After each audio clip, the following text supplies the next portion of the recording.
1 अप्रैल 2024 ये वो तारीख थी जब मध्य प्रदेश सहित पूरे देश में 2024 के लोकसभा इलेक्शन की तैयारियां जोरों पर चल रही थी। इसी बीच पुलिस को सूचना मिली थी कि मुंडा और भक्कू टोला के बीच केरेझरी के जंगल में कुछ नक्सली अपने दलम के साथ पहुंचे हुए हैं। इस सूचना पर हाक फोर्स के जवान और पुलिस जवानों ने बड़ी ही वीरता दिखाते हुए अदम्य साहस का परिचय देते हुए 2 हार्डकोर नक्सलियों को मार गिराया था। इसी को लेकर अब मध्य प्रदेश के सीएम डॉक्टर मोहन यादव जी 29 जून को बालाघाट आ रहे हैं। वे यहां पर 28 जवानों को एक बार फिर से आउट ऑफ टर्न प्रमोशन से सम्मानित करेंगे। आखिरकार कार्यक्रम का किस तरह का शेड्यूल है, किस तरह की तैयारी चल रही है, आइए सीधा आपको मिलाते हैं बालाघाट एसपी समीर सौरभ से। इस तरह की तैयारी है, क्या प्रोग्राम है, पुलिस की ओर से क्या बेसिकली तैयारी की जा रही है उनके आगमन को लेकर? कल सीएम साहब का पुलिस लाइन ग्राउंड में जो प्रोग्राम है वो मुख्यतः आउट ऑफ टर्न प्रमोशन का प्रोग्राम है, जिसमें 1 अप्रैल को जो एनकाउंटर हुआ था जिसमें 2 हार्डकोर नक्सली मारे गए थे, उन जवानों को आउट ऑफ टर्न देने के लिए सीएम साहब आ रहे हैं। तो उसकी तैयारी यहाँ पर अच्छे से चल रही है और हम लोग कोशिश करेंगे कि काफ़ी गरिमामय प्रोग्राम पुलिस लाइन में रहे। किस तरह की ये घटना थी सर 1 अप्रैल 2024 की, जब पुलिस को सूचना मिली थी, किस तरह की स्ट्रेटजी पुलिस ने इस दौरान अपनाई थी? जो पितकोना के नीचे का जो जंगल है उस तरफ से अपने को लगातार नक्सलियों के आने जाने की सूचना मिल रही थी और उसी की तस्दीक के लिए एसओजी लांझी हॉक फोर्स की जो ग्रुप है उसको हमने भेजा था।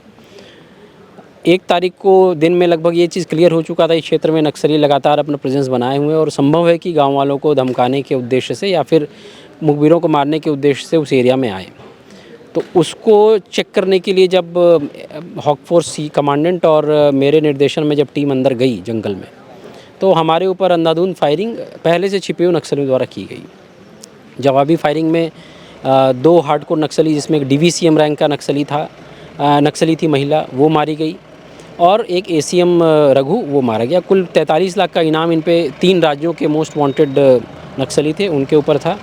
और मौके से हमें एक AK-47 राइफ़ल, एक 12 बोर की राइफ़ल, इस तरह और बड़ी मात्रा में नक्सल साहित्य मिला। इलेक्शन एक्टिविटीज़ के बीच ये सारी तैयारी थी, कितना चुनौतीपूर्ण था सर ये ऑपरेशन? ये डेफिनेटली लोकसभा चुनाव हमारे लिए पीसफुली कराना सबसे बड़ा चैलेंज था और चुनाव के लगभग 15 दिन पहले इतनी बड़ी घटना होने से एक तो हमारे जवानों में भी जोश का संचार था, दूसरा कि उनकी एक योजना जो कि लोकसभा चुनाव को में व्यवधान डालने की थी, वो भी पता चली। उन्होंने बैनर्स बना के रखे थे, पैम्फलेट्स बना के रखे थे, जिसमें ये था कि लोकसभा चुनाव का बहिष्कार किया जाए।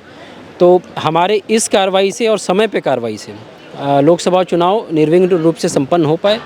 पूरे जवान हमारे बधाई के पात्र हैं और सीएम साहब ने भी इसी प्रशंसा के साथ इनको आउट ऑफ टर्न देने के लिए आ रहे हैं। कितने जवान रहेंगे सर कल जो आउट ऑफ टर्न प्रमोशन सम्मानित होंगे? ये जो इनकाउंटर था 1 अप्रैल का, इसमें कुल 25 जवान शामिल थे, इनको आउट ऑफ टर्न दिया जाएगा और साथ में 3 ऐसे जवान हैं जो पूर्व के इनकाउंटर्स में शामिल थे पर बेसिक कोर्स कंप्लीट नहीं करने के कारण उसे हमें आउट ऑफ टर्न को नहीं दिया गया था।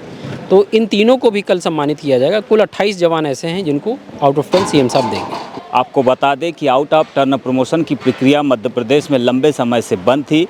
जब प्रमोशन इन रिजर्वेशन पर फैसला जो है विचाराधीन था, इसके चलते बिहार जंगलों में नक्सलियों से लोहा लेते हैं ऐसे जवानों को सम्मानित करने के लिए तत्कालीन कमलनाथ सरकार के द्वारा आउट ऑफ टर्न प्रमोशन देने की कवायद शुरू की गई थी और जिसके बाद ये चौथा कार्यक्रम है बालाघाट ज़िले में, जहां पर एक बार फिर से हाक फोर्स और ज़िला पुलिस बल के जवानों को आउट ऑफ टर्न प्रमोशन से सम्मानित किया जाना है।